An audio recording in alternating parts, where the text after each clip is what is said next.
with people? Yeah. So I was always fascinated by motivation in the workplace, especially. How do you motivate a partner? How do you motivate a colleague? How do you appeal to their interests? I talk about this in the book a little bit. I always thought that with colleagues, the biggest motivation was money, right? Salary, perks, bonuses. I thought that was sort of most of the reason why you work. You hopefully work for a little bit of passion as well, but you're getting sort of to trying to pay the bills. And so I had one of my employees who was doing an amazing job, and I was like, you know what, I'm going to give her a raise and a bonus. She's been doing such a good job. So I had to move around some things budget-wise, but I really wanted to show her how appreciative I was.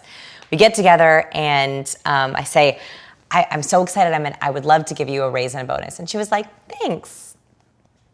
And I was like, that's it? Yeah. Like that's all? And then I discovered this research on resource theory.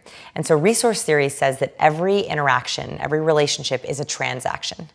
Now, I know that sounds really terrible, but actually it's a very honest, very radically honest way of looking at relationships. And there are 6 different resources that we all give and take. And these are different than the love languages. This is resources. Okay. One of them is money, and that's the one that we think about a lot. We talk about it a lot. But what I found out is this particular employee, her primary value was actually status. How did you find that out?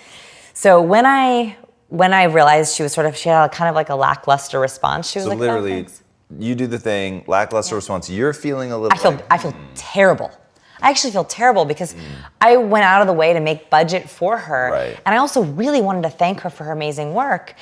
And so when she was like not happy, I was like... But you had to read through, not the lie, but like she was saying, thank you, yay. Negative nonverbal, right? I was seeing, so when we're talking about nonverbal, there's either micro advantages or micro negatives. Micro advantages? Micro advantages or micro negatives. Can you give me an example? Yeah, so like a micro advantage is if you ask a good question, I would be like nodding at you, I'd like smile, I'd be like, oh, that's great, I'd widen my eyebrows. Those are all micro advantages. I'm giving you to say, I love that question. Okay. A micro negative, this is what you probably pick up on without realizing it, are all the things people do when they don't like a question. So maybe they lean back, maybe they make a right. face, maybe they pinch their eyebrows together, maybe they crinkle their nose up at you. Yeah. They might turn their head away and bite their nails. Those are all micro negatives.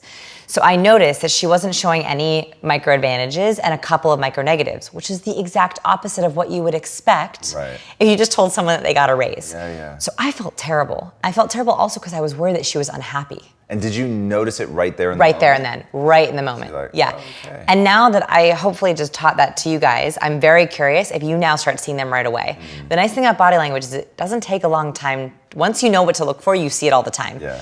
So I noticed it right away, and I was like, oh, okay, well, it will be in your next month's paycheck, and I'm just so grateful. Thank you so much for all your hard work. I've really appreciated your work. And she's like, oh yeah, it was my pleasure. I love the science people.